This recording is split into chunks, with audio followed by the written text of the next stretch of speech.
Welcome along to the Soda Room. It's that spine-tingling moment where you're actually numb. It was like we had won the grand final. Still, for me, that is the most incredible experience of my life. My mindset is always moving forward, always sucking the marrow out of life. What do you actually like about this music stuff? Because you're pretty angry. Today's show was recorded in front of a live audience in the Garden of Unearthly Delights at the 2026 Adelaide Fringe Festival.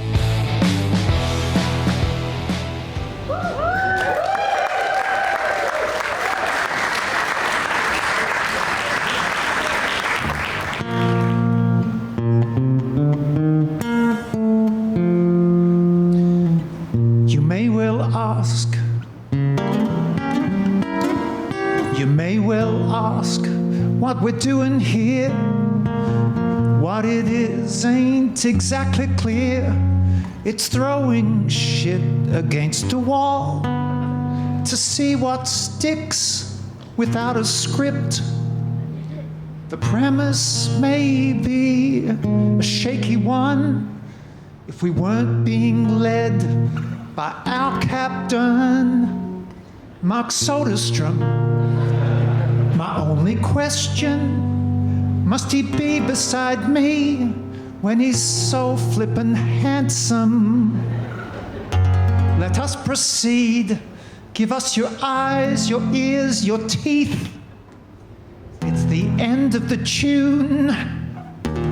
Welcome to the Soda Room.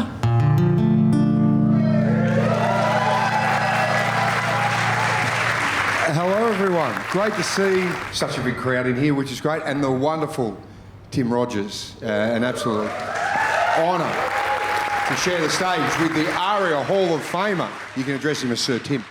So let's meet our first guest. Nurse Georgie, after all, your medical training, heeding the call. Does it upset you like when I can't find a plectrum, that people still insert outrageous objects in their rectum? Nurse Georgie Carroll, thank you for your service and all.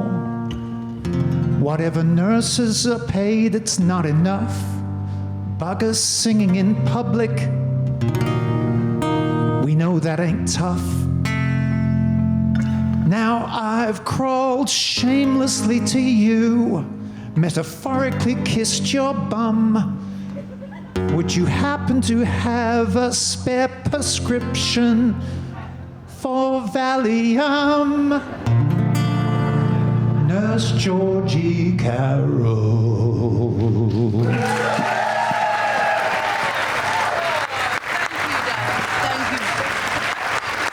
Georgie, great to see you.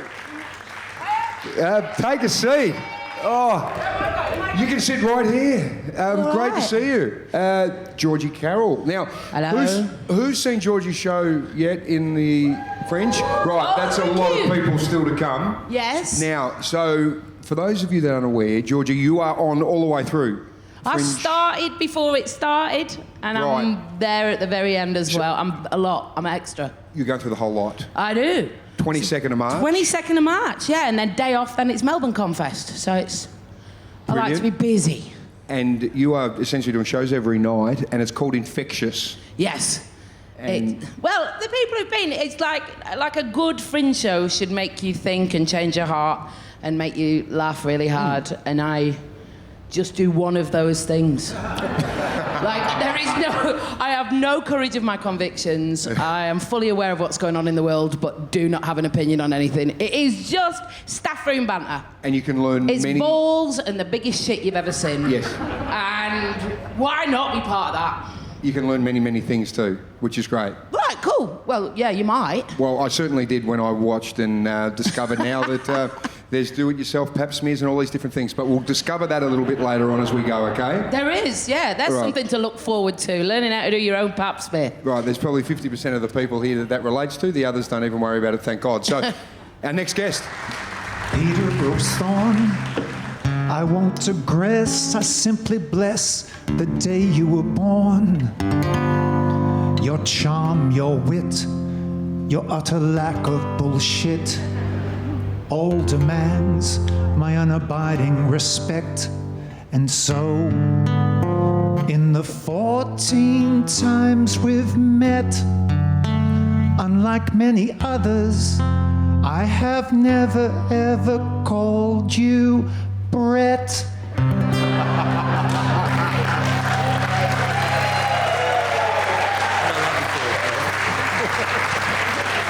Pete Rowsthorn, great to have you here, Pete.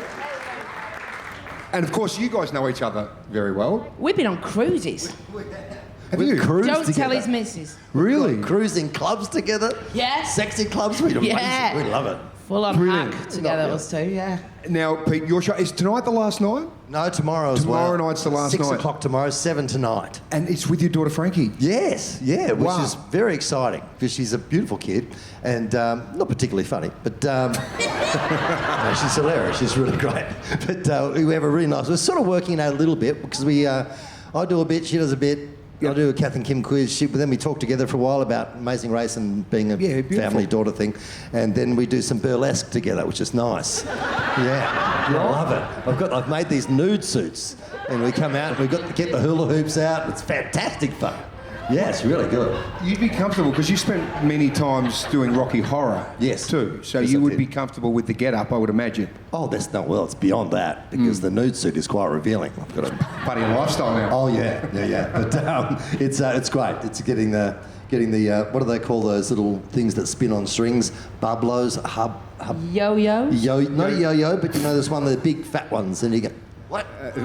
Diablo. That's what I got. We got one of those. What? Yeah. She throws me the Diablo, and I catch it on the string. Never. It happened last night for the first time. It was so exciting. Fantastic. So Smooth and Wrinkly. So tonight and tomorrow night, last two shows. Yes. If you want to get along and catch At the factory. you and Frankie, which Yes, is brilliant. and it's All great right, fun. There is one more spot to complete the couch. Oh. Tom Gleeson,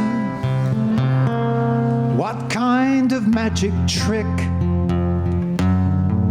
have you pulled to be so lovable, yet be such a prick? Thomas Gleeson, now it's our turn to put you to the sword for rendering us poor souls as fools. They gave you a gold award. There are few greater mysteries known to mankind. Why would we be treating you so kind? Now let my friend Soda scoop out the muck of your mind. Gleeson, what's this about you playing drums? Maybe I'll try stand up. Oh, hang on, that looks like no fun. What's next?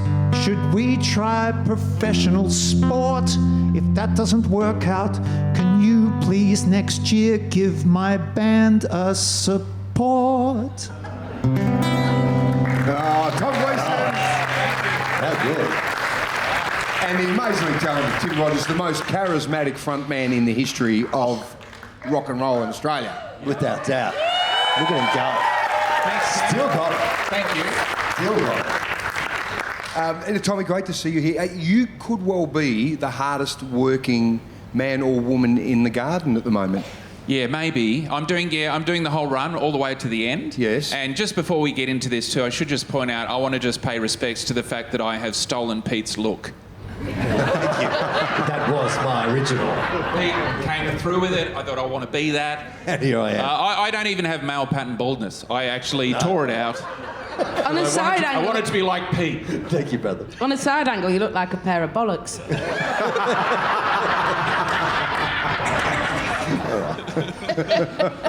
But yeah, I'm doing the whole run, and also we've got this band, which is exciting. So last night was your first gig with the Grats. Yeah, it's called the Grats. So it's Gatesy from Tripod, Rusty from Scared Weird Little Guys, Andrew Hansen from The Chaser, and Sammy J and me. And it's so stupid. We're in a band, we're carrying equipment, we're dividing money 5 ways. I mean, who would be in a band? Stupid. What a stupid way to earn a living. But the chicks are great. Well, we're still waiting for them to turn up. So, Tom, obviously, you're sitting here with us today. Yeah. You'll be doing your show a little later on. Yeah. And you're all the way through as well. Yeah, all the way through, yeah. And obviously, Gratz last night and Gratz again tonight. Yeah, tonight, 10 o'clock, Spiegel tent, yeah. So it Right. hasn't sold out if you want to come along. I'm coming. Yeah. On there. You were a drummer in a band, though. This isn't just something you've picked up. Are you staying within your lane here? Yeah, I used to play drums in a band back when I was at uni, and what happened was I got better at comedy than I was at drumming, so I quit drumming. What was the name of the That's band? a bad sell for the gig. Come along and watch me play music more poorly than I do comedy. What was the name of the band? The band was called The Fantastic Leslie. Oh, okay. Yeah, and had Andrew Hansen in it from The Chaser, which is why he called me into this band. It was his idea. And Cameron Bruce, who you may have seen playing with Paul Kelly. Have you heard of Paul Kelly, Tim? He's really good. He's another frontman. Right. Now, I want to ask Georgie first up because you were essentially a nurse. I was, and I was in a long band time. before that as well. Oh, really? What did you play? Closest I've ever got to a fight was being in that band. Because I was lead singer, and are we allowed to swear on this? Go for it. Till fat fucking Audrey joined the band. And then she was the lead singer, and then I had to be backing singer, and I was not happy, and I nearly punched her, but I didn't. What did Audrey have that you didn't so that she could supersede your role? She could sing better. Like, that was the thing. She could sing better, and she was a bit more charismatic. Right. Because she was enormous, and I was just big. Okay. Like, character that, innit? Yeah. Big Audrey. Fat fucking Audrey. But the next time I saw fat fucking Audrey was... I've exceeded my F's now. Right, No, it's okay. Oh, so I hated her even like years after she was in my life. You'd love a Gratz. And then, you know when you're watching one of them daytime TV shows and it was about 4 christenings and different christenings and who had the best christening. And she was singing at one of the christenings. So, you know, her career had peaked. Wow. And then... But the christening, the reason it was on there was because everyone had to eat placenta on the pate after. Well, it got me over my issues. Right. So you did really well, essentially, to lose that gig. So a nurse, Nurse. Oh, legitimate yeah, we were nurse, talking about right, that. for a long time. 24 years. Right. Yeah. And Loved it. really? Oh my God, I was good at it for a long time, but there's something nice about being able to help people. Like my entire self-esteem is built on other people's suffering. Did you? And me being there. So they were suffering anyway. Did you become desensitized and lose some of the compassion over time? There has to be some, doesn't there? Like, I remember, because I was proper... like, even at school, I was the one who'd take everyone to the office when they fell over. I was that girl. Right. Yeah, I was just always super, super helpful. And then when I started nursing... just when people die, I don't know, I'm sorry if anyone's triggered by this at the minute, but I was just super like, right, I will make my own way of making this honourable, their honourable lives. And so I would open windows so they could fly out. The souls? The souls. Right. And then it turns out that they've glued all the windows shut because people do it before they're dead. Right. And then... Nurses do it. Like the souls and the bodies at the same time. So like I was like, so I couldn't do that anymore. Yeah. Yeah, and then in the end, I don't know, you're just quiet. And sometimes you have to remind yourself not to watch YouTube at the same, you know, like, because you've just been watching something at the nursing station that's funny. Tom Gleeson, yes, or something, or yourself, you know, a bit of Kath and Kim, and then you're like, everyone's game face, and then you go in and sort it out. Yeah, the ABC. I know. Sometimes I leave the windows open so the souls of the contestants can fly out the window. Now, Pete, you were a school teacher. Were you trained as a school teacher, a drama teacher? Yes, I was. So I got to year 3 of the course and thought I was going to be famous because I was in a show called Let the Blood Run Free at the time, which was a live version show. And I thought, this is easy. This is an easy way to make money. Then I realised there was no end to it was going nowhere. Comedy. So I went back and finished my degree in 87, and then after that, then the comedy company started in 88, and I started doing some sketches in the comedy company. Then I was offered a full-time role after that, and then from that point on, I said to myself, fuck teaching. Right, and so you were never left in charge of a group of children to your own devices? Yes, I was. When I did my teaching rounds, my supervisor, or what they call it, his wife had been hit by a motorbike. And so I took over his curriculum, year 7 to year 12, and really struggled for 4 months there. And there's some probably quite disturbed children wandering around Hyatt.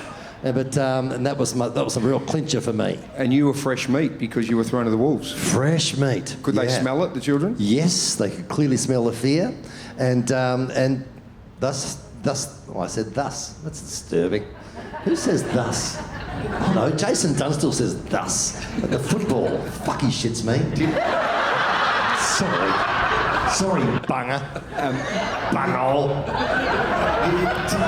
Tim would be a user of the word thus because he's so theatrical. Yes.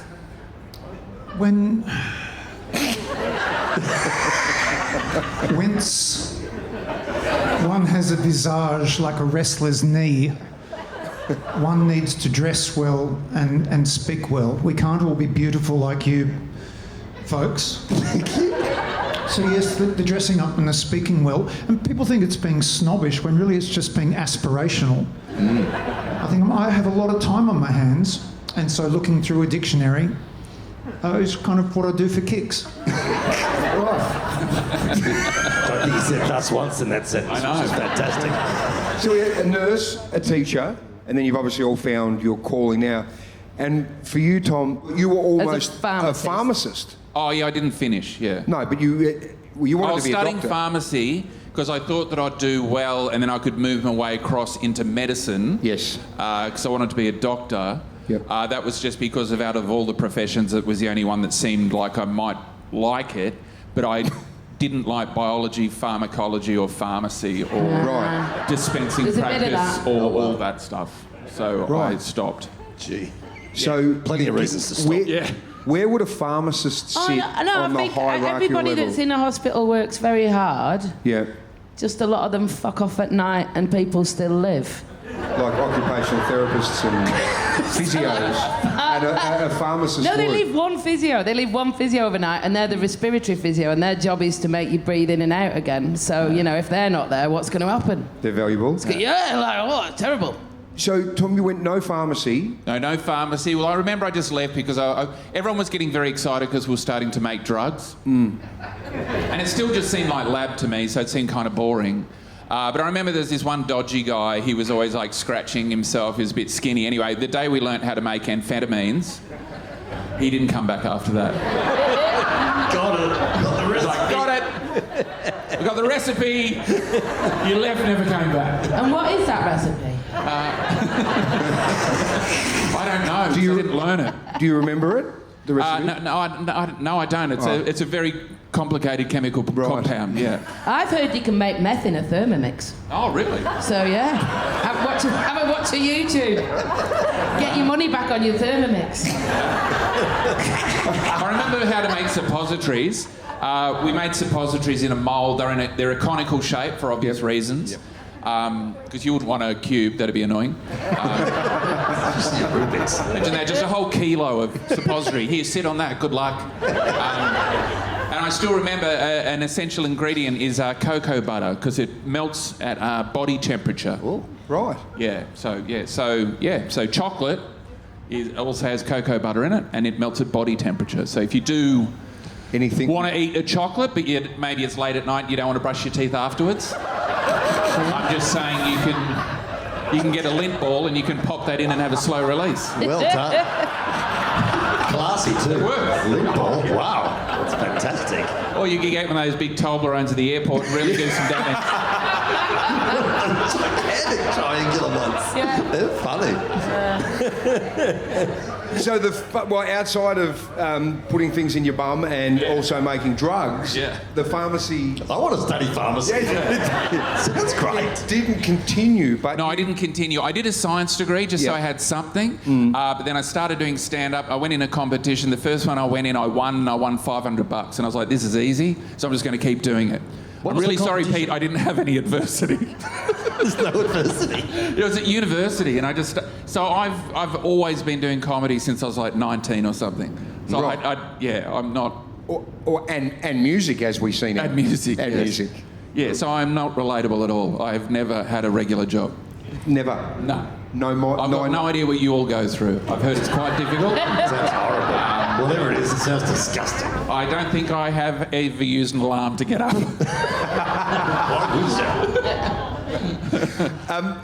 I want to ask what it's like, Pete, because you're doing a show with your daughter Frankie. Yes. Right, so this is like an apple hasn't fallen far from the tree scenario. And all parents here, as we know. What I want to know is, well, first of all, tell us how Frankie came about. Was it like... I made love with my wife. Were you like John... That's a very good point. Right. If I remember right, it was fantastic.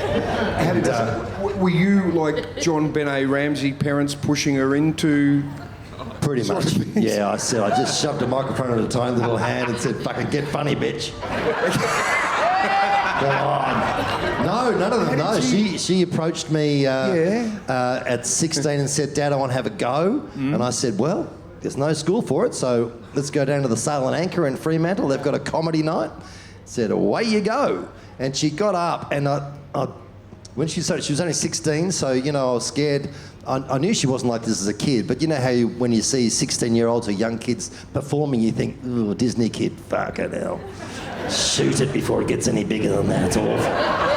But she had a nice sense of self and vulnerability she could show, which was really nice. And you give away a little piece of your soul every time you do stand-up comedy, and she was happy to do that.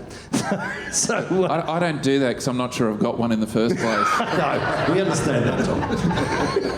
But anyway, I got so excited. It was like having a kid that suddenly you didn't know could play football really well, but they could. You went, oh shit, that's amazing. And I forgot my man bag, and I walked out, forgot my jacket. Come on, let's go home. I didn't know what to do. And so from that point on, I said, away you go. And then she sort of got good, a little bit better at it. And then someone noticed her at Triple J. So she's got a little job on Triple J. She does the weekends at lunch with Frankie. And so that's her little base job. And she works off there. She just loves doing stand-up. She really enjoys it. And that's the key to it. If you love it, you love it, don't you, Georgie? When you're up there together with your daughter, and because as parents you're proud of what your kids do if they actually do something that's decent, do you catch yourself in awe sometimes because you admire so much what she's doing? No, she's not that good. She's got some shit to learn, but no, she's great. It's really nice standing next to her on stage and talking to her, and we discussed. We did the what's it called, Amazing Race together, and she's got a really nice easiness to her as a person. She's really easy, so it's really nice to have. Really, you can be quite honest on stage with each other, and it's funny. And we have quite different styles as well. I've got a nervous energy, and she's quite calm. Yeah. So it's just a nice combination. She's good. So your daughter obviously wouldn't be embarrassed by what you do because she's obviously followed in your footsteps nicely. Can I ask you, Tom, obviously you've got a couple of kids. Yep. Are they obviously aware of what Dad does? Are they embarrassed or do they embrace what you do? Well, my children came and watched this tour that I'm doing at the moment at the Opera House in the concert hall early this year. I'm only telling this anecdote to just point out that happened. It's amazing. That's incredible. I went and did the Opera House, the concert hall twice to warm up for a tent just next door. Wanted to get the show in shape. But they came along, and there's a routine about my son in the show, which is doing really well, and it's probably the best one. It's probably the best bit of the whole show. And he's kind of part of it. He's made up bits of it. So often he asks me, how's it going? How's my bit going, Dad? So he came along to the show at the Opera House, and he was, the story's about him, and he was with his mates, and he's like, that's me. And he doesn't come across perfectly in the story, but he was happy to wear it, which I was very impressed by. Is he proud of what you do? I presume so. Often it's a bit tricky, like, because he's 11, my daughter's 14, and like, none of their friends watch free-to-air TV, so all of them have got no idea who I am. Yeah. Once they got excited, I'm not joking, him and his mates came into my office at home where I live, and they were very excited because I had a microphone sitting on the desk that I'd been using to do interviews across Zoom. And they were like, oh my God, I think your dad might be a YouTuber. And that was exciting. I'm like, no, I'm on the curated medium. We have to have talent. Where they don't just let anybody on. I'm on that one. Georgie, do your kids... Do they know? Because I've seen your husband at your show. Mine are 19 and 20 now, aren't they? Yes, but they know what you do, and you've talked about taking photos. They do, and the younger one was like, do not talk about me on stage. Yeah. So I would only do it when he wasn't there. Right. And then the night he came in, he'd let me roast him in front of his friends, but he always held the belief that I never did it when he wasn't there.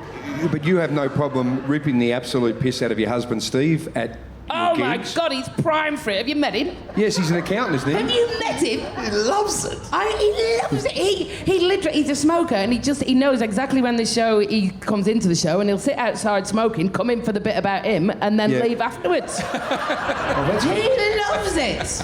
Is he part of the Barmy Army? Is that He true? is the Barmy Army. You know, the cricket people, they're like, Barmy Army. So yeah, he's that. He travels watching cricket, making up songs about Australian cricketers.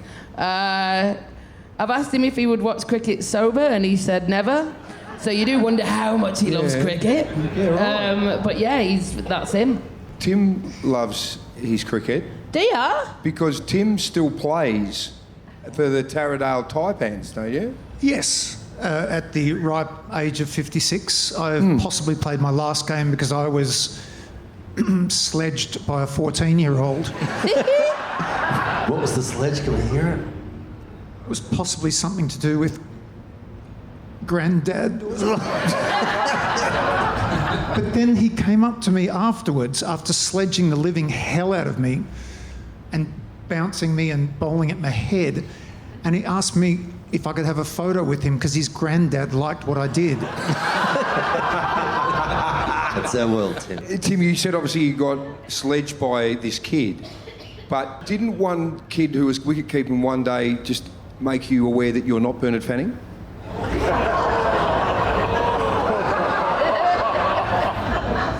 That's a true story. Let me live a dream, will you?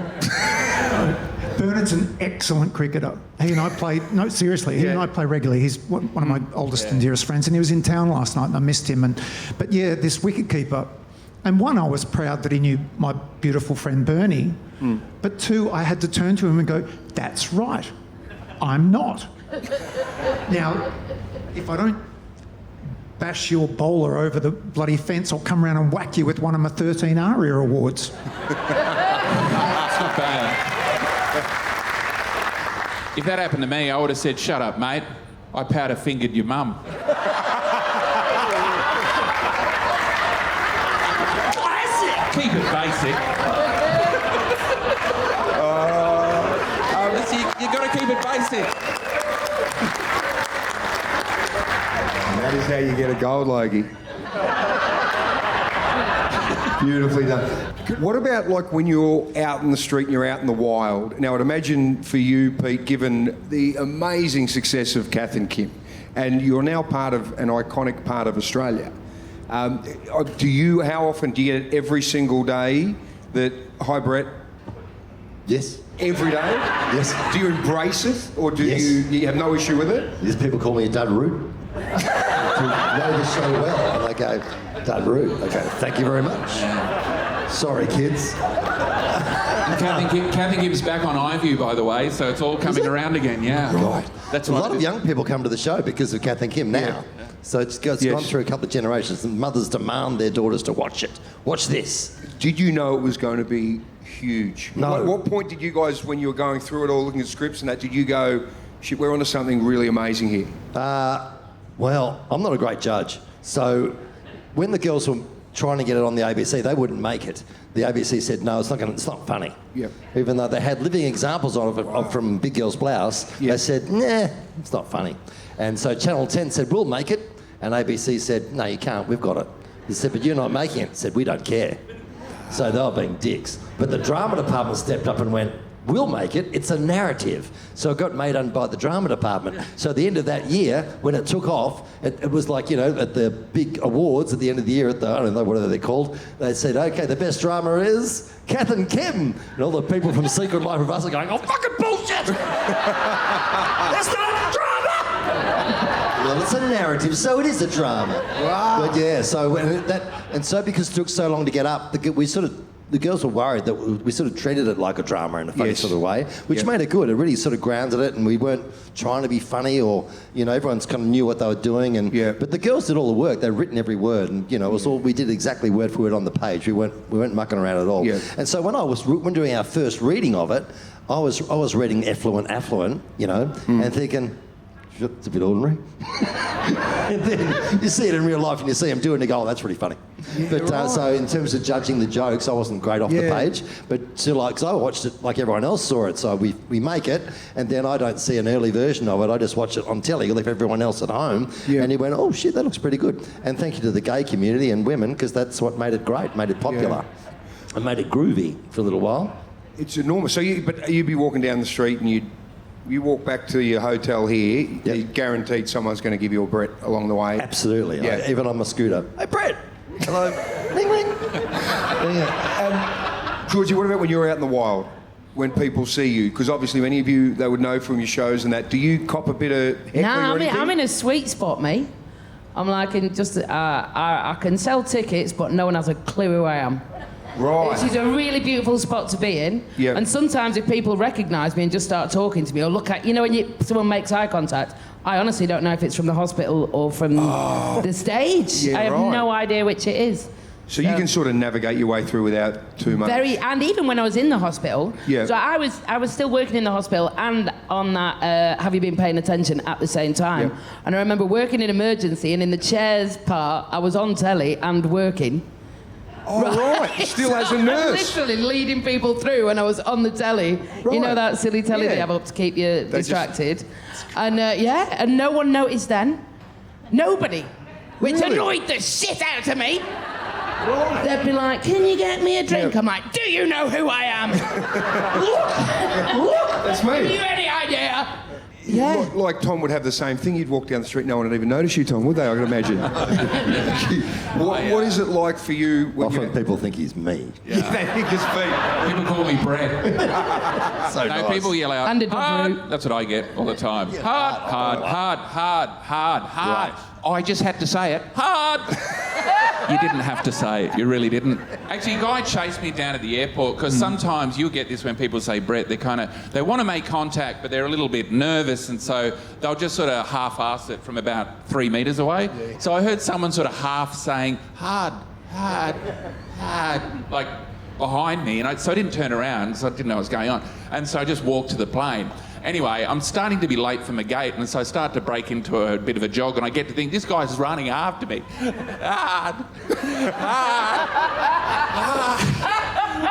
I get to the gate, and he goes, hard! And I'm like, what's going on, buddy? He goes, I just yelled out, hard! And you didn't even do anything. And I said, yeah, well, I'm just a bit sick of it, mate. He goes, you brought it on yourself! Well, fair point, mate. Fair point. Yeah, every single day?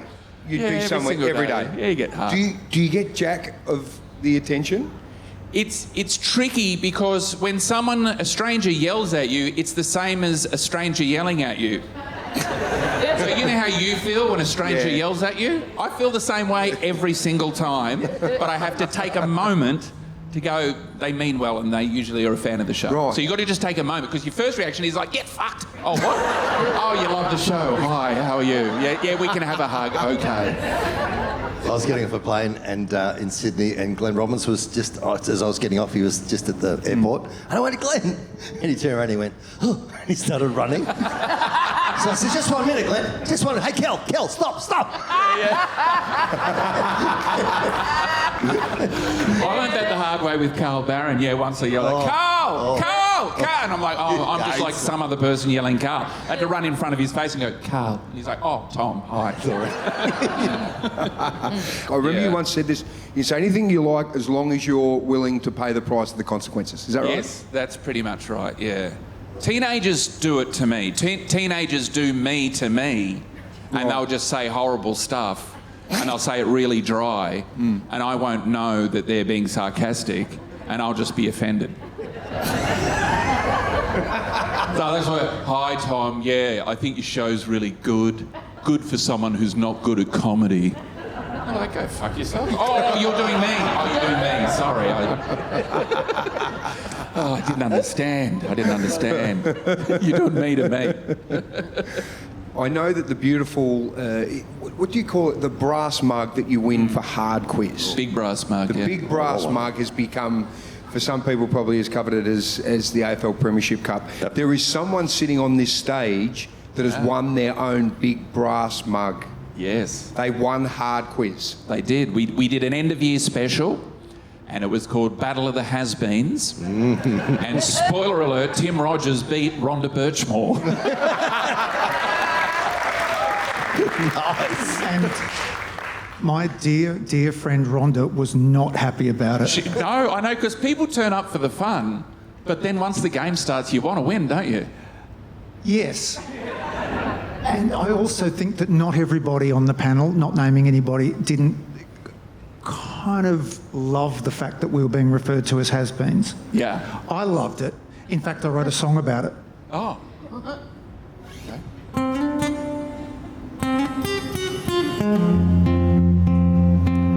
I'm a has-been, I'm an old has-been. I had it, then I lost it. Apparently, my glory days erased. I'm a smudge on the page, my halcyon is done. You won't hear me complain, you only get one act, one verse, one chance, one scene.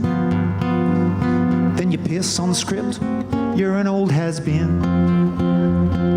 My time was done before I knew it. Didn't fuck it up, didn't even know I blew it. Your time it comes, then there's an avalanche. Your house is gone before you grab your pants. I used to have a heavy heart, now I can't get a start, it seems.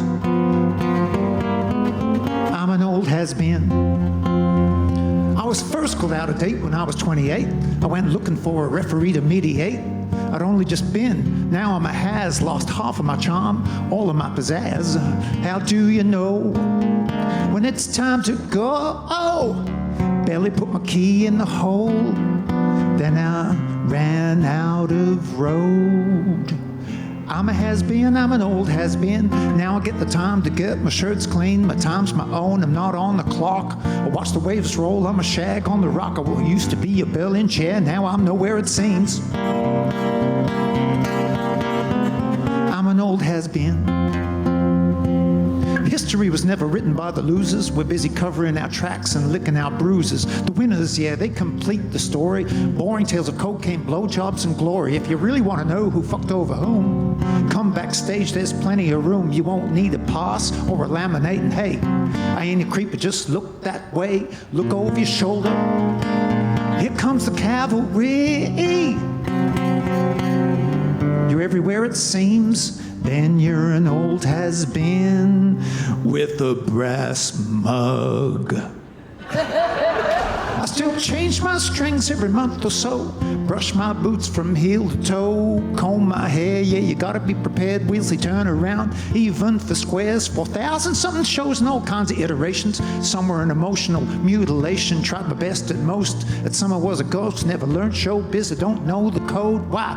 Would it be now that I'm out of favor? There's a little history, but a little future to save you. I create much slower, I just steal much less. I just look a little medicinal when undressed. I used to have a heavy heart, now I can't get a start. Oh, how it seems, everywhere it seems, then you're a has-been. Pass on over that six-pack, I'll tell you the whole story. You're everywhere it seems, then you're a has-been. It's a proper song.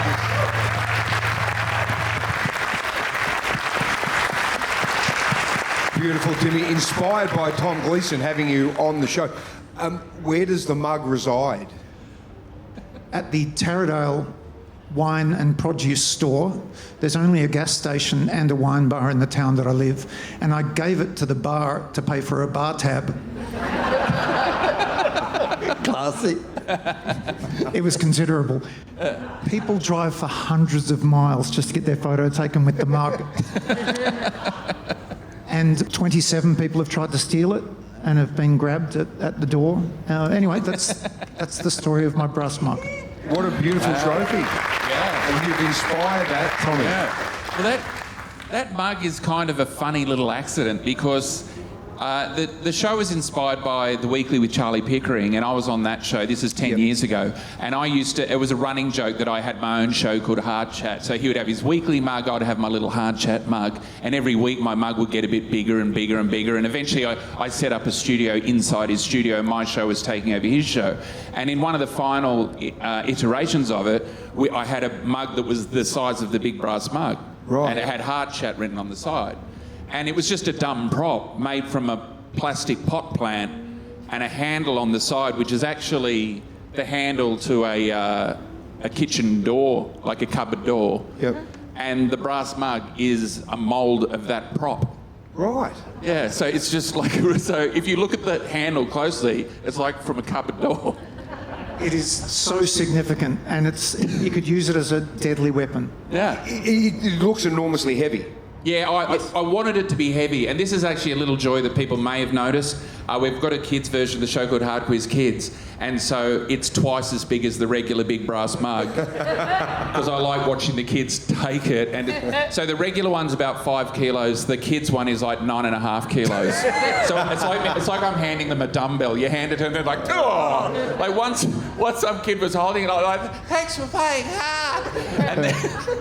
And then I took it from them after we'd finished recording, and they went, oh, my arms are really sore, Tom.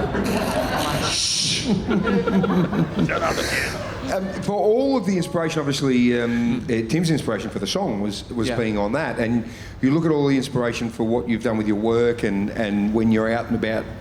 There's one thing, Pete, I know that when your dad passed, you actually used what happened with him in some of your routine. Was that in a way to help process what happened? No, I just thought it was funny.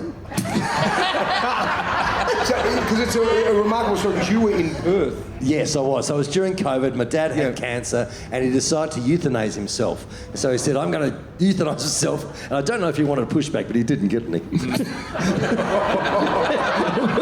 We said, great idea, Dad. This is horrible. So he went. And so I was, during COVID, so I was in Perth watching on a laptop and couldn't be there. My brothers and sisters were in the room. And he was... my sister was like a sort of an officious nursey sort of person and married to a doctor. And so she approached Dad and said, okay, Dad, it's time to drink the drink. And he said, I thought it was tomorrow. And we said, no, that's why we're here, mate. No, that's why we're all here. So he drinks the drink. And after 20 minutes, you would have a million stories like this, but he just nods off, starts snoring. We're all going, oh, sorry, that. He's snoring away. About an hour later, we're all chatting. Hey, what are you doing? About an hour and 15. We're all chatting. Oh, yeah. 2 hours in, my sister goes, this is bullshit. He should be dead by now. So John, call someone. So he calls someone. And he's going, yep.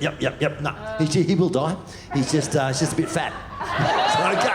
No worries. 3 hours he lasted. Mum's getting exhausted. I want to go home,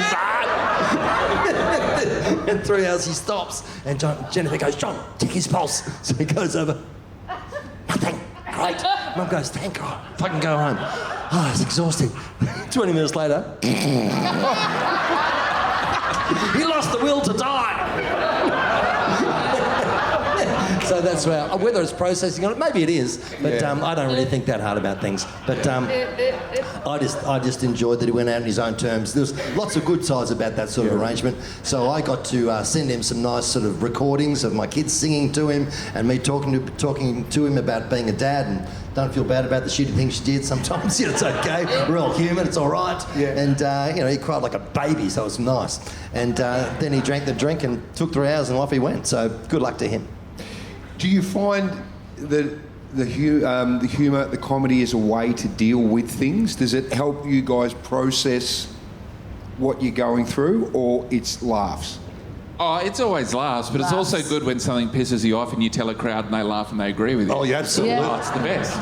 Yeah. Don't you reckon? Like you're thinking something and you're like, and then you just walk in and like I don't know, some carny yells at you with a megaphone. You're like, what the fuck's that about? And then so you're going to tell the crowd that they agree. It's the best. I mean, there is a style of comedy, isn't there? It's called confessional comedy, where they've got a backstory that they get out and then it is cathartic. But I don't know about you two, but I've had a pretty glorious life. Not much has gone wrong. So, you don't get to do that bit. You get to do the big shits and the bollocks. And, Georgie, one thing I did know about you, because as a nurse you learn a lot about anatomy and things like that. Where's this going? I do know that as a young girl... I am not looking at it, Soda. No, and I think I think Soda wants a chocolate. Can I just... Yeah, could you make it as a positive? Has it got cocoa butter in it? There was a really pivotal part of your life as a young girl, wasn't Oh, there? fuck, now I wish my dad was dead. Because you're going to make me tell this other story. No, but it was a really pivotal time in your... You're talking about the first orgasm, aren't you? Is that what you're on about? It better have been now I've said that. Well, you may as well run through the story now that we've got you in that place. You were definitely getting me there. No. I've had 2 ex-wives, that's why they're exes. All right, I was 11. Nobody else involved, just in case you're worried, but I was surrounded by friends and family, which was not ideal. You know when you go on holiday with the drunk auntie and it's her 40th and like all the kids are in the pool and you're all running round and in the pool, Marco Polo and all of that lot, and then one of the dads went, "What do you want for dinner?" And I love dinner, right? Not what got me there, right? But the dad said, "What do you lot want for lunch?" And I was like, "Oh," because you know when you're into food as a kid and you want that food. And there was only so much ham and there was a lot of kids and I wanted a ham sandwich. So I swam to the edge and then I parked myself in front of one of them jets. Yeah. You know, them beautiful... Oh my God, if you've never, just give it a try. 3 seconds. I was 11, I didn't know what had happened. I had no idea. Like I said, I was the helper at school and my best friend was Linda Freeman. She had epilepsy. I thought I'd caught that off her. I had no idea.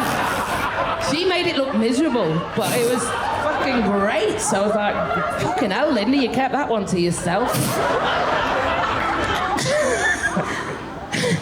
And I managed to get my first orgasm. I called it a tizwas when I told people. I was like, "Have you had a tizwas yet? Have you had a tizwas?"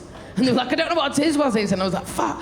And then I managed to get the orgasm out in 3 seconds and order my ham sandwich. That's a good day, isn't it? That is a good day if you have an orgasm and a ham sandwich made for you. And then I never got out the pool the whole holiday. And my mum and dad, like my mum and dad smoking on the edge going, "She loves swimming now, Georgie. You can't get her out the pool. She's bloody going to be an Olympic swimmer one day, that one." Nobody looked for me in Marco Polo anymore because I was always in the same spot. I must say 3 seconds, just in case anyone out there is like, "Wow, it takes a lot longer now." I'm just saying, a lot longer. Sometimes I don't finish because the lifeguards make me get out the pool.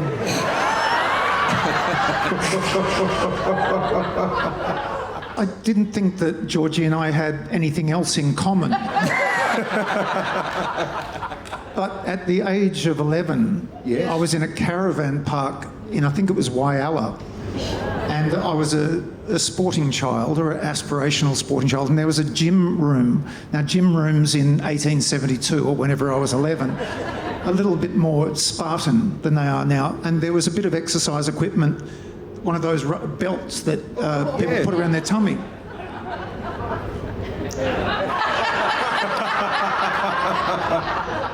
Wow. Hitherto, Yeah. my first orgasm. So it helped you lose a tiny bit of weight. Just a little 10 cc's. I'm not in love. Oh, Tim. Now, Tim, while we have been chatting away here and waxing lyrical, you have been working away at something. So we might find it very fitting that we could complete our little chat with a little Tim Rogers original. It may not look like it because I was laughing so much, but I was actually constructing a song in my head.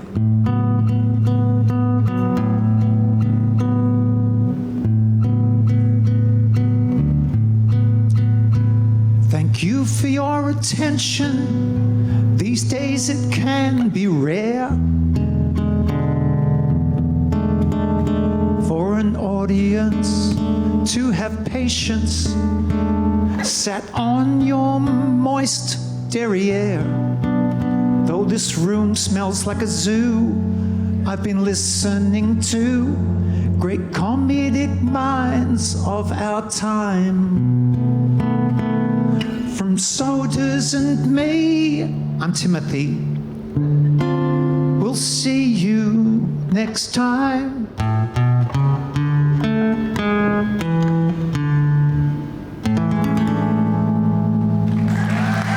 The wonderful Tim Rogers, Georgie Carroll, Pete Rowsthorn, and Tommy Gleeson. Thank you. They all have their shows. Out of Touch, Smooth and Wrinkly, and Infectious are all there, so make sure you please support them. Thank you everyone for coming along, and guys, it's been an absolute treat and pleasure to find out what makes all of you tick that little bit more. Thanks for coming, and everyone, Timmy Rogers. stars of the Garden of Unearthly Delights, and Timmy Rogers.